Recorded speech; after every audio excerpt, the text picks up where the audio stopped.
Qin Yichan mengangkat alisnya. Kenapa? Itu tidak cukup bagiku untuk membuktikan bahwa aku tidak bersalah, dan aku harus menghadapimu di sini. Pengadilan Dewa Tertinggi Anda awalnya memiliki sedikit gas. Setuju untuk menjawab. Itu hampir sama dengan memberikan inisiatif kepada lawan. Bukankah ini mencari kematian? Siapa yang tahu pertanyaan keterlaluan apa yang akan dia tanyakan dan jebakan apa yang akan dia letakkan? Keluhan Qin Yichan secara langsung menunjukkan sikapnya. Tetapi Qin Yichan tahu bahwa dia tidak punya pilihan dalam masalah ini. Demikian juga, Kaisar Yan juga tahu bahwa Qin Yichan tidak akan mengatakan yang sebenarnya, dan dia hanya berbicara tentang kondisi. Setelah keheningan singkat, Kaisar Yan angkat bicara. Kamu membuktikan informasinya sendiri, dan Mahkamah Agung juga berjanji untuk menyerahkan kota runtuhan kepada kamu untuk memerintah. Ini adalah pos resmi. Selama puluhan ribu tahun, kamu adalah nomor satu. Bukankah kehormatan ini cukup? Qin Yichan mencibir, tidak memberikan wajah apapun ke Mahkamah Agung. Itu hanya kompensasi untuk pertobatan mereka. Kota reruntuhan. Mereka berjanji untuk mengembalikannya ketika saya memasuki alam abadi. Tetapi itu belum diterapkan. Ini adalah hadiah jika saya masih memiliki wajah untuk menunjukkannya. Kuil tidak sangat mudah untuk dibodohi. Setelah keheningan singkat, Kaisar Yan berbicara lagi. Selain ini, ada hadiah lain yang tidak bisa kamu lihat secara selektif. Qin Yichan mengerutkan bibirnya dengan jijik. Aku tidak kekurangan. 4 kata ini membuat Kaisar Yan langsung tersedak. Tidak ada kekurangan? Ketika tidak ada yang kurang, nilai hadiah ini secara alami akan sangat berkurang. Itu tidak menarik bagi Qin Yichan. Yang paling penting adalah bahwa apa yang dikatakan Qin Yichan juga masuk akal, dan setiap kata sangat masuk akal. Sekarang Kaisar Yan tidak sabar untuk meletakkan 2 getaran di kepala masing-masing penatua ini. Mengapa Anda membuat suara ketika Anda tidak ada hubungannya? Lebih baik sekarang, buang saja seonggok sampah tepat di depanku. Meskipun hatinya tidak puas, Kaisar Yan masih mempertahankan sikapnya sebagai orang yang kuat. Melihat Qin Yichan, dia tahu bahwa jika dia ingin menguji Qin Yichan kali ini, dia harus membayar harga yang cukup. Dan biaya ini, setelah tuduhan Qin Yichan dikonfirmasi, tidak perlu membayar lagi. Memikirkan hal ini, Kaisar Yan menggelengkan kepalanya. Aku tahu maksudmu. Kamu seharusnya hanya memiliki kuil Tuhan. Aku tidak akan kekurangan satupun dari mereka. Aku akan memberikan semuanya kepadamu. Selain itu, aku akan memberimu yurisdiksi 10 kota dan 10 kota terapung. Lokasi. Kamu pilih. Qin Yichan tidak lagi mengantuk ketika mendengar ini, dan segera mengangguk. Itu sebuah kata. Bagi Qin Yichan sekarang, yang paling penting adalah membuktikan ketidakbersalahannya. Untuk membuktikan dirinya di depan semua orang. Ini adalah prioritas utama yang tak terhindarkan. Qin Yichan juga menerimanya begitu dia melihatnya, dan tidak meminta banyak. Kaisar Yan sedikit terkejut. Dia selalu merasa bahwa dia telah jatuh ke dalam semacam jebakan.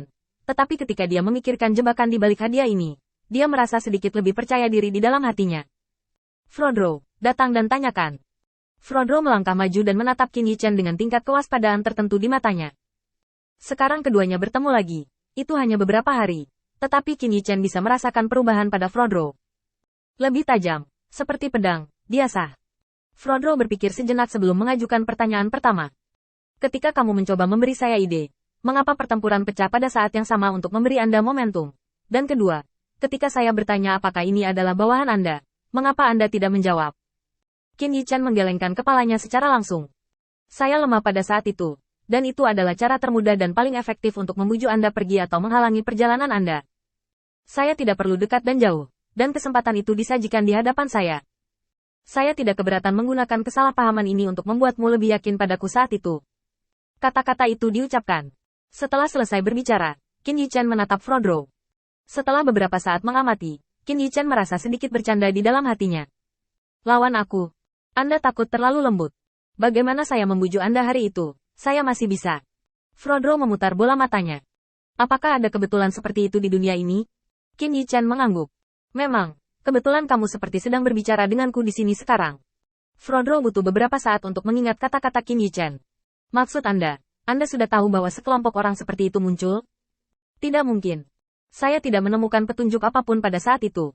Bagaimana Anda menemukannya? Qin Yichan menggelengkan kepalanya secara langsung. Ini adalah rahasia kuil Tuan Cahayaku. Aku tidak bisa memberitahumu, tetapi kamu hanya perlu mengingat sedikit. Aku tahu semua keberadaanmu meninggalkan Kam dan kemana kamu pergi, termasuk di mana kamu menemukanku. Setelah itu, saya tahu harus mulai dari mana untuk membalikkan arah. Frodro mengerutkan kening, berpikir lama, dan harus menerima kenyataan kejam ini. Apa yang dikatakan Qin Yichan tampaknya masuk akal. Alasan utama adalah bahwa keberadaannya ditangkap selama seluruh proses, yang sangat aneh dalam dirinya sendiri. Kata-kata Qin Yichen baru saja menjawab pertanyaannya, dan pada saat yang sama, itu juga membuktikan bahwa dia memiliki sarana untuk menentukan bahwa binatang buas ini akan datang. Sambil menggelengkan kepalanya, Frodro memutuskan untuk tidak memikirkan masalah ini. Setelah kamu dan aku pergi, kamu menuju ke tempat pertempuran. Bawahanku melihat dengan mata kepala sendiri bahwa dua orang bergabung denganmu.